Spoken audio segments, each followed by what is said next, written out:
Well, we finished seasoning our fillets, and now what we need to do is we need to grill them. Now remember, we put salt and pepper on this for seasoning, and we also put a little bit of extra virgin olive oil. And when we cook them, that's actually going to seep into the meat, and it's going to give it that really good flavor.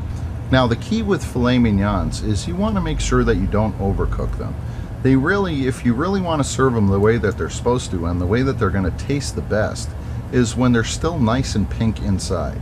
Now, you know, some people don't like medium cooked meat, and you can go ahead and cook these like medium well or well done. It's just not going to taste as good as if you just had them at medium. But you know, once again, this is one of the best cuts of meat, so no matter what, it's really going to taste good. So, and that's actually the way that I prefer to eat them, and that's usually the way that they're served. So we've got the grill on at about medium heat right now. We don't want it up too high because we don't want it to cook that quickly. So go ahead and grab your fillets.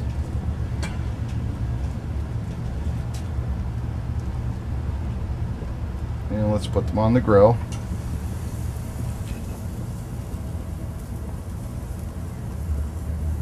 Now the best thing to do with these is try to keep them a little bit away from the flame. If you see that the flames are coming up too high on it, go ahead and put them a little bit towards the side. And remember, you don't want to cook these too long. We just want to, you know, cook them maybe for about 3 minutes on each side. You can cook them a little bit longer if you want to, if you want it a little bit more well done. But my personal preference is I do like it pretty pink inside because that actually gives it the best flavor. Now we just need to let these cook. We're going to flip them after about 4 minutes.